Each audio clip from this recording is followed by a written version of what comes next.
Gustav mengangguk. Aku mengerti. Lalu dia berkata lagi, paling lama 10 hari. Setelah semua urusan di sini beres, aku akan berangkat ke tempat yang kalian maksud. Ngomong-ngomong, apa nama tempat itu? Xiuqiye menjawab, tempat itu tidak punya nama. Kesadaran jiwaku dan Moning-er juga akan segera sirna. Gustav mengangguk lalu bertanya lagi, di makam reinkarnasi ini, apakah ada senior ahli pembuat senjata? Xiuqiye melirik ke sebuah batu nisan dan berkata, ada satu, namanya Dewa Pandai Besi. Tingkatnya sudah di alam menyatunya Dao. Pada zaman kuno, dialah yang khusus membuat senjata abadi untuk Gunung Kunlun. Waktu itu Gustav pernah membangunkan batu nisan itu, yang kemudian membuat 2 batu nisan lain ikut terbangun. Hanya saja kesadaran jiwanya belum muncul. Ekspresi Gustav langsung berubah. Senjata abadi? Dan dia berada di alam menyatunya Dao? Gustav tidak menyangka senior yang sempat dia bangkitkan waktu itu ternyata sehebat itu. Xiuqiye menjawab dengan santai, memangnya apa hebatnya dengan hal itu? Dia hanya kakek tua bangka. Moning-er perlahan menambahkan, Gustav, senior Xiu ini juga berada di alam menyatunya Dao.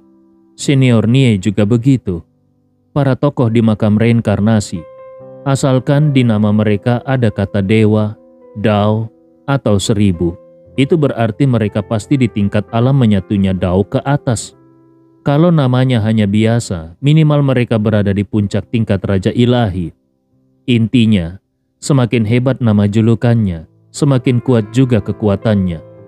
Moning-er mengingatkan, nanti kalau kau berada di tempat lain, dan kau bertemu orang dengan nama julukan yang garang, kalau kau tidak sanggup melawannya, cepatlah kabur. Nama julukan ini sangat dijaga. Kalau asal pakai, akibatnya bisa mati konyol. Kalau Moning-er tidak mengatakannya, Gustav tidak akan tahu betapa kuatnya para senior ini. Tidak heran, mereka pernah dipenjara di penjara Klan Darah Roh. Gustav menghitung-hitung di dalam hati. Dari 11 batu nisan yang pernah dia bangkitkan, setidaknya ada 2 orang yang sudah mencapai alam menyatunya Dao. Xiuqiye, Dewa 7 Malam, Nie Baijian, Dewa 100 Pedang, dan berikutnya masih ada Dewa Pandai Besi. Itu berarti sudah hampir 3 orang. 8 guru lainnya tingkat kultivasinya masih rendah pun berada di puncak tingkat Raja Ilahi. Mereka bisa hidup puluhan ribu tahun dan sanggup menunggu sampai Gustav berhasil menggempur Klan Darah Roh dan membebaskan mereka. Gustav bertanya dengan penasaran, kalau mengenai nama gelar, apakah ada orang yang sengaja memakai nama hebat tapi sebenarnya lemah? Dia berpikir di dalam hatinya, kalau dia sendiri memakai nama Dewa Pembantai Langit, kedengarannya mungkin lebih sangar daripada Xiuqiye dan Nie Baijian. Moning-er menjawab pelan, ada, tentu saja, tapi mereka semua sudah mati. Kalau tidak mempunyai kekuatan yang cukup untuk mendukungnya, lebih baik tahu diri dan merendah. Gustav pun keluar dari makam reinkarnasi. Di depannya, para tetua 8 sekte sudah sepenuhnya tunduk kepadanya. Dulu, 8 sekte ini mempunyai puluhan tetua, tapi 25 diantaranya sudah dibunuhnya sendiri. Sisanya tinggal sebagian kecil. Gustav teringat pada kotak cahaya biru yang diberikan Han Yun. Di dalamnya masih tersegel sebagian anggota kuat keluarga Huang. Kalau sudah kembali nanti, biarlah Huang Santian dan Huang Wuqiang yang mencoba membujuk mereka. Kekuatan jiwanya sendiri terbatas. Mustahil dia bisa menyegel mereka semua. Gustav berkata, 16 ketua sekte dan wakil ketua sekte sudah sampai di tahap ini. Kalian masih ingin terus bertahan? Aku tahu leluhur kalian sudah di jalan. Mungkin 1 atau 2 jam lagi akan tiba. Aura Gustav pun meledak. Darahnya yang menggumpal menjadi wujud seekor naga ilahi dan seekor burung phoenix. Naga terbang menembus langit dan membelah awan dengan sisik darahnya berkilauan menggetarkan cakrawala. Punix pun terbang menembus jurang langit. Satu lengkingannya mengguncang 8 penjuru. Seekor naga dan seekor Punix menggetarkan langit dan bumi. Aura ini memang masih di tingkat alam kaisar dewa, tapi Gustav hanya bisa mempertahankannya setengah jam saja. Kalau para leluhur sekte datang dan tetap tidak bisa diyakinkan, maka dia tinggal memancing mereka menjauh, lalu membiarkan para dewa di makam reinkarnasi yang turun tangan untuk membinasakan mereka. Gustav menatap ke arah formasi pengurung. Pikirannya mulai memutar rencana dan dia berkata, Han Yun juga sudah kukabari. Kalian 8 sekte, kekuatan intinya sudah berpihak kepada kami. Menyerahlah, berhentilah melakukan hal bodoh ini. Kalau tidak, akan kuporak-porandakan kalian satu persatu. Kalau formasi jaring surga dan bumi ingin dihancurkan dari luar, butuh tingkat puncak alam kaisar dewa. Bahkan kalau Han Yun datang pun, dia tidak akan sanggup membukanya. Tapi sekarang, yang aktif hanya formasi langitnya. Para tetua alam kaisar dewa yang bertugas memasang jaring bumi sudah bergabung ke pihak Gustav. Kalau mau dipaksa, Gustav tetap bisa menghancurkan formasi itu dan membinasakan semuanya atau menundukkan mereka. Namun Gustav lebih ingin menundukkan hati mereka daripada hanya sekedar memaksa orangnya tunduk. Ketua sekte Liang Yu yang masih keras kepala berteriak, "Gustav, dasar bajingan kecil, leluhurku akan segera tiba. Dia juga sudah memberitahu keluarga Huang, leluhur Huang. Keluarga Huang bahkan punya rahasia untuk menghubungi klan darah roh. Kau pasti akan mati." Seketika Gustav langsung bergerak tanpa ragu. Satu tebasan pedang dilepaskan olehnya. Awan di 4 penjuru terbelah. Tekanan tak terhingga membelah langit dan bumi. Sebilah pedang raksasa berwarna emas, panjangnya 100 zang, menghempas formasi jaring surga dan memicu gelombang riak ke segala arah, hingga membuat formasi itu bergetar hebat. Kalau lawan sudah sama sekali tidak mau diajak bicara, maka Gustav akan menghancurkan formasi dengan paksa. Dia akan membunuh ketua sekte Liang Yu terlebih dulu, lalu dia akan melihat apakah para ketua sekte lain masih berani membangkang. Pedang emas raksasa itu berulang kali menghantam formasi jaring surga seperti palu raksasa yang mengguncang bumi. Tampak jelas formasi yang berbentuk mangkuk terbalik itu mulai retak dan tidak akan bertahan lama lagi. Retakan-retakan menjalar membentuk pola seperti sarang laba-laba. Ketua sekte Liang Yu menjerit histeris, "Gustav, kalau kau benar-benar terus begini sekalipun kau menyerahkan semua wanita milikmu kepada para tokoh klan darah roh, itu pun tidak akan bisa menebus nasib seluruh klanmu yang akan musnah." Dia benar-benar seperti perempuan gila. Rambutnya acak-acakan.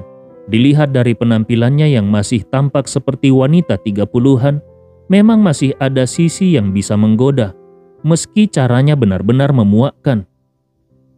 King Wu Hen dan Kun Tian meludah ke tanah. "Cih, perempuan hina."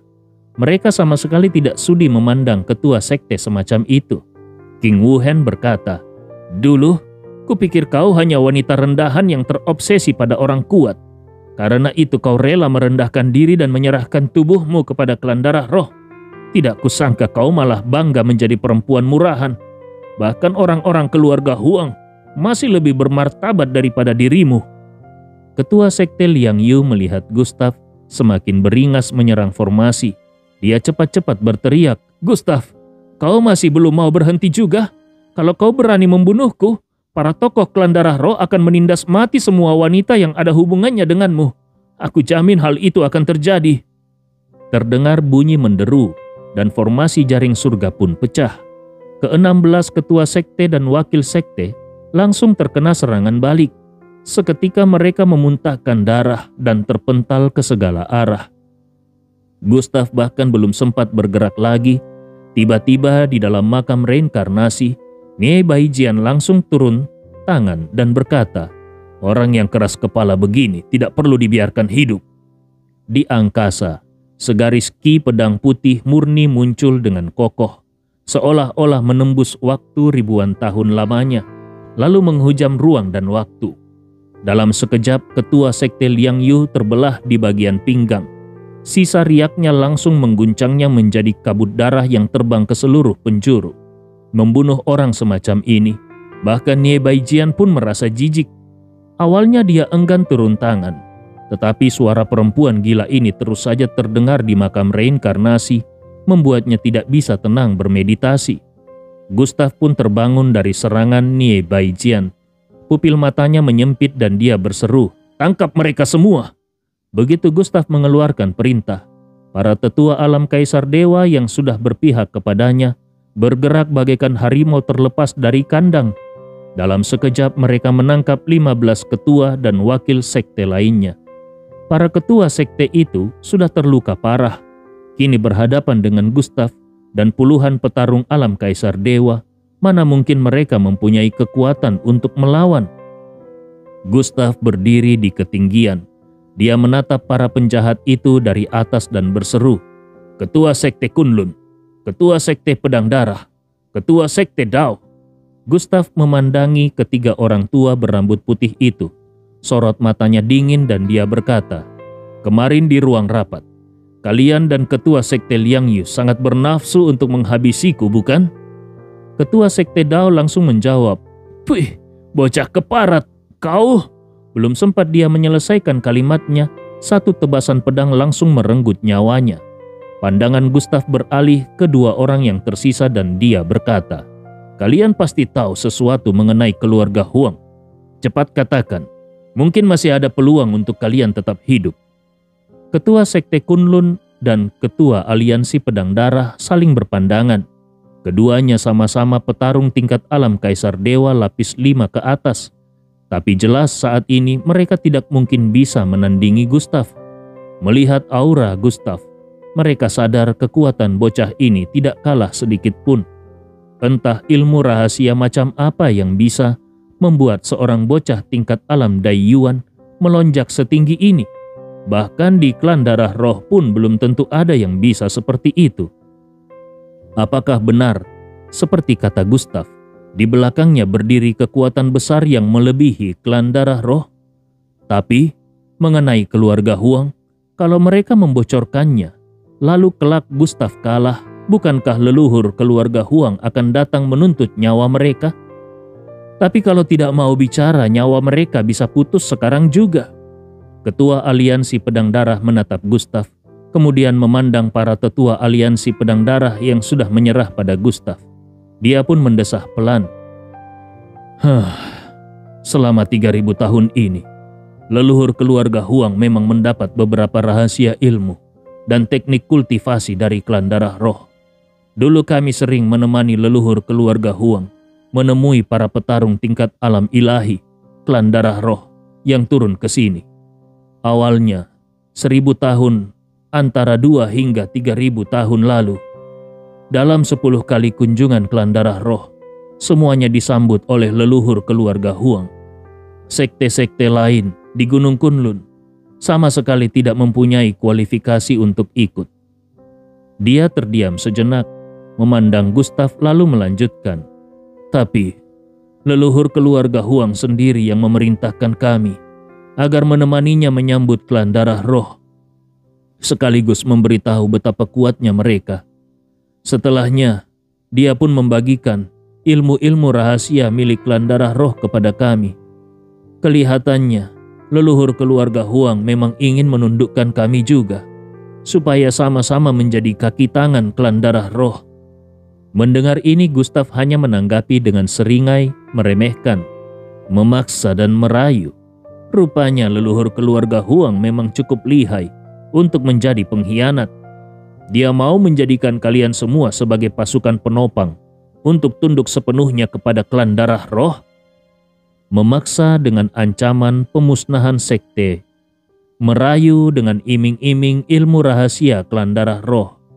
Konon, bukan hanya satu macam ilmu yang diberikan, tapi intinya sama. Semuanya memanfaatkan penyedotan potensi hidup untuk meningkatkan kekuatan. Ilmu semacam itu lebih baik tidak dipelajari sama sekali, karena pada akhirnya orang yang memakainya akan mati karena habis umur hidupnya sendiri. Gustav menatap para ketua dan wakil ketua sekte itu, lalu berkata dengan dingin, "Aku beri kalian satu kesempatan. Kalian mau menyerah atau tidak? Kalian mau menyerah atau mati?" Dia berdiri dengan tangan terlipat, menatap tajam orang-orang itu. Mereka semua rata-rata mempunyai kekuatan alam kaisar dewa tingkat 5 ke atas, sehingga bisa menjadi tambahan kekuatan yang lumayan. Gustav melanjutkan berkata, "Kalau mau menyerah, buktikan dulu kesetiaan kalian. Bawa kepala salah satu orang keluarga Huang yang setingkat, atau tangkap hidup-hidup mereka dan seret ke sini. Kalau mau mati, berdirilah di depan. Aku akan menghabisi kalian sekarang juga." Begitu kata-kata itu jatuh, suasana langsung sunyi senyap. Para kultivator tingkat alam kaisar dewa yang dulu selalu dipuja, kini bahkan tidak berani bicara keras. Mereka gemetar ketakutan, kalau Gustav benar-benar membantai mereka di tempat. Wakil ketua sekte King Tian pun melangkah ke depan dan berkata, "Aku menyerah. Belakangan ini keluarga Huang memang sedang mati-matian memburu jejak Aldren Ye. Mereka, ada beberapa orang yang di tingkat alam kaisar dewa lapis 6, berada sekitar 100.000 li dari sini. Aku akan mengambil kepala mereka untukmu." Gustav langsung menahannya. "Kau mau pergi begitu saja?" Dia mengangkat tangan kirinya ke udara, mengumpulkan kekuatan langit dan bumi, lalu langsung menarik wakil ketua itu seperti menangkap anak ayam. Saat ini eksistensi tingkat alam kaisar dewa pun tidak ubahnya seperti anak kucing di tangan Gustav. Gustav tersenyum sinis. "Kalau kubiarkan kau pergi semudah itu, bagaimana kalau kau berbalik dan berkhianat kepadaku? Kau kira aku ini bodoh?" Telapak tangan kiri Gustav memancarkan cahaya putih murni. Sebilah pedang putih kecil muncul di telapak tangannya. Hanya sepanjang satu ruas jari, namun mengandung aura kehampaan mematikan, seolah bisa meniadakan ruang itu sendiri. Gustav berkata, "Ini adalah pedang jiwa. Benda ini tidak akan menyegelmu, tapi akan menetap di dalam jiwamu. Dengan begitu, aku bisa tahu keberadaanmu kapanpun itu. Kalau kau berbuat hal yang berkhianat, aku tinggal mengaktifkan pedang putih ini dan jiwamu akan lenyap. Meski sebenarnya membunuh jiwa mereka tidak selalu bisa dijamin, tapi setidaknya kalau diaktifkan, mereka akan terluka parah dan tidak akan bisa bangkit dari ranjang selama 1000 tahun ke depan. Ini adalah salah satu teknik khusus dari segel pedang jiwa. Karena kalau segel pedang jiwa belum mencapai kesempurnaan, maka tidak bisa menyegel banyak orang. Maka Nie Baijian menciptakan metode serangan jiwa seperti ini. Asalkan pedang putih murni sudah tertanam di jiwa target, maka sekali diaktifkan, yang lemah akan mati seketika, sementara yang kuat pun akan remuk jiwanya dan nyaris mustahil mencabutnya kembali. Wakil ketua sekte King Tian bertanya, "Lalu, bagaimana kalau suatu hari nanti aku sedang sial dan kau tiba-tiba murka lalu mengaktifkannya?" Wakil ketua sekte King Tian yang tampak seperti seorang pendeta paruh baya bersorban dengan jubah dawis, kini lusuh berlumuran darah di mana-mana. Kalau bukan karena dia adalah ahli alam kaisar dewa, barangkali dia sudah mati dari tadi. Gustav berkata datar dan menatapnya. Selah dia tidak lebih dari semut di tanah. "Kalau begitu, ya salahkan nasibmu. Bagaimana? Kau mau menyerah atau mati sekarang?" Wakil ketua sekte ini tampak sangat bimbang. Pada akhirnya dia hanya bisa menghela nafas panjang lalu berkata, Baiklah." Sesaat kemudian sebuah pedang kecil berwarna putih murni menembus di antara kedua alisnya, lalu langsung menusuk ke dalam jiwanya dan berhenti menggantung di inti terdalam. Begitu pedang putih kecil itu meledak, meskipun dia tidak mati, tapi pasti akan cacat, dan dalam 1000 tahun ke depan, dia tidak akan bisa bertarung lagi. Gustav memandangi para ketua sekte dan pemimpin sekte lainnya. Kalau kalian bagaimana? Ketua sekte Kunlun, apakah ada kabar terbaru? Oh iya, leluhur sektemu sepertinya akan segera tiba, bukan? Melihat tidak ada yang memilih untuk mati, dia pun melepaskan pedang putih kecil satu persatu dan menancapkannya ke dalam jiwa mereka masing-masing. Samar-samar dia bisa merasakan posisi mereka, pikiran, hingga gerak-gerik mereka. Dengan ini meskipun tidak disegel, tetap ada daya gentar yang cukup. Gustav bergumam di dalam hatinya. Kekuatan jiwaku sekarang tidak memadai. Aku harus segera bergegas ke tempat itu. Kekuatan jiwanya memang belum cukup banyak. Seandainya cukup, para ketua sekte ini pasti sudah langsung dia segel. Maka kekuatan puncak Gunung Kunlun hanya akan tersisa para keluarga besar. Ketua sekte Kunlun terdiam sejenak. Dia berpikir, lalu berkata, kekuatan tempur keluarga Huang sangat kuat. Jumlah anggota mereka di tingkat alam Kaisar Dewa, bahkan beberapa kali lipat dari semua sekte kita. Mereka memang tidak memiliki ahli puncak, tapi hampir semua anggota keluarga Huang berlatih ilmu milik klan darah roh. Jadi menyebut mereka bagian dari klan darah roh juga tidak salah. Tuan Ye, kalau kau ingin memusnahkan keluarga Huang, dengan kekuatanmu itu sangat mudah. Tetapi kalau kau bisa menaklukkan mereka di masa depan saat melawan klan darah roh, itu juga bisa menjadi tambahan kekuatan bagimu.